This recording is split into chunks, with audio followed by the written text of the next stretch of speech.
Halo, selamat siang anak ibu semuanya. Hari ini kembali kita bertemu untuk melakukan kegiatan pembelajaran.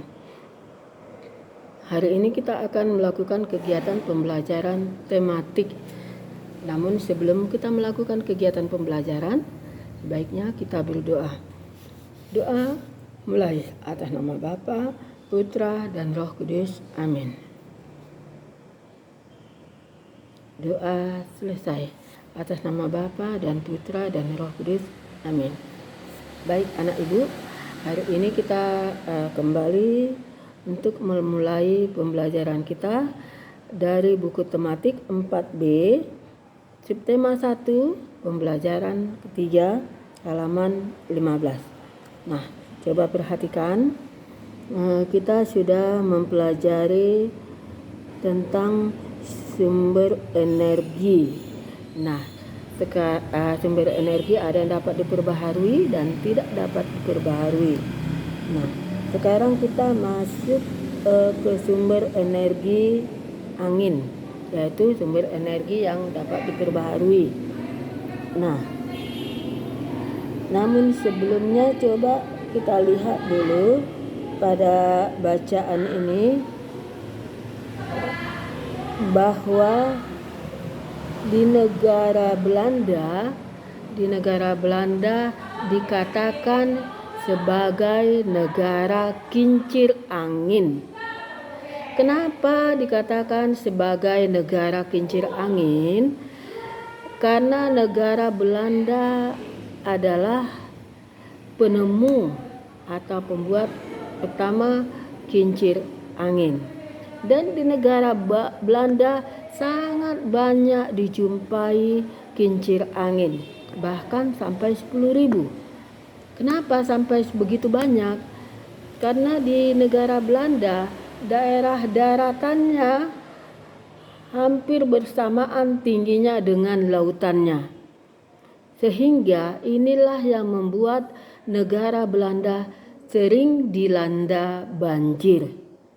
Nah, supaya negara Belanda tidak sering dilanda banjir, maka pemerintah Belanda membuat kincir, yaitu kincir angin, dengan cara memompa air, dipompa airnya dari daratan dengan menggunakan kincir angin.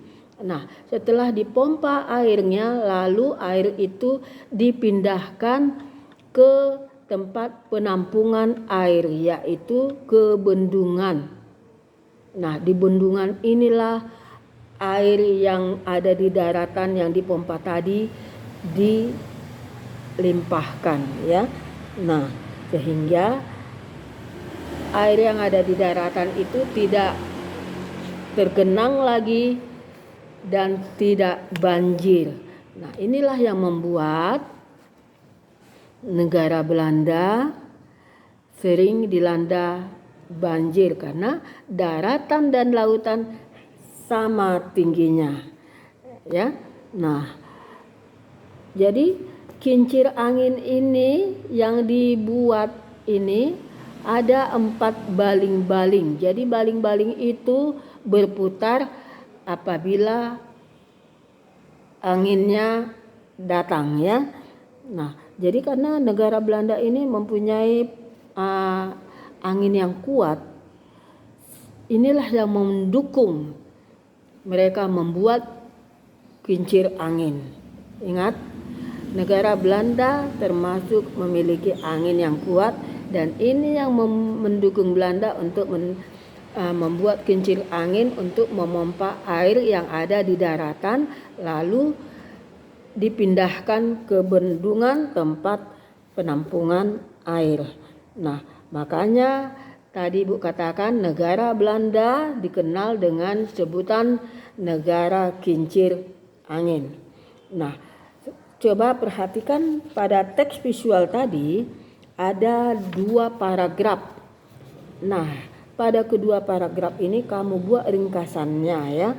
Buat ringkasanmu pada bacaan tersebut. Itulah mengenai informasi dari teks visual.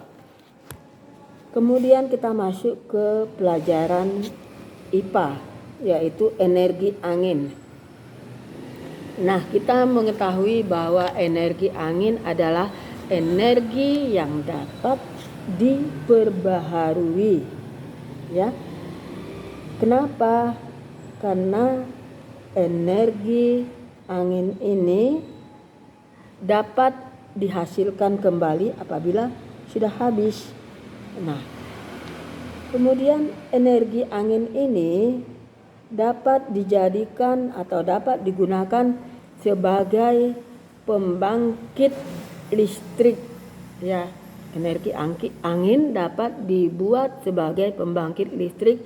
Itulah yang dinamakan pembangkit listrik tenaga bayu atau PLTB. Nah, jadi energi angin ini memang dapat muncul setiap saat, tapi kekuatannya tidak sama. Ya, kekuatannya tidak sama. Maka di sini dapatlah supaya energi angin itu dapat digunakan sebagai energi listrik, maka harus menggunakan generator atau turbin. Inilah yang menggerakkan mesinnya itu untuk dijadikan energi listrik. Nah, nanti kalau kamu sudah dewasa dan sudah bisa mencapai cita-citamu, apabila kamu ada yang ingin cita-citanya sebagai arsitek untuk pembuatan atau tenaga mesin, ahli mesin. Nah, nanti kamu bisa membuat energi angin ini menjadi energi listrik, ya.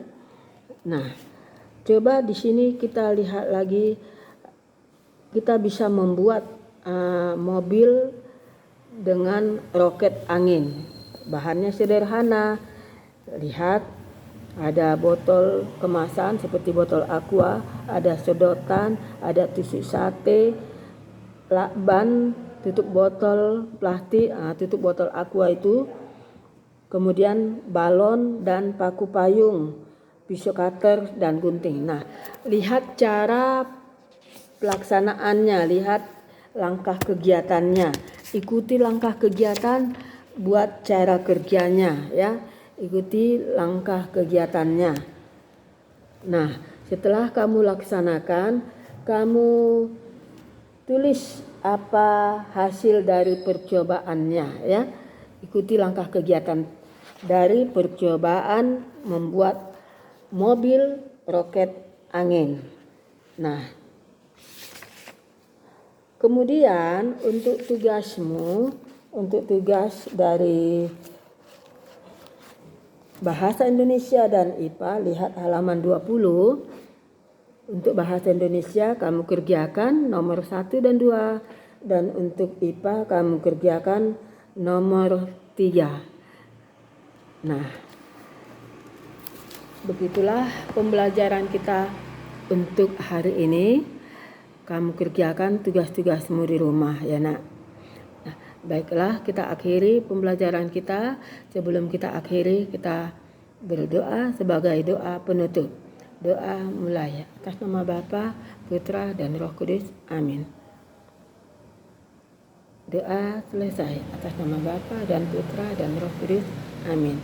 Terima kasih. Selamat belajar. Bye-bye.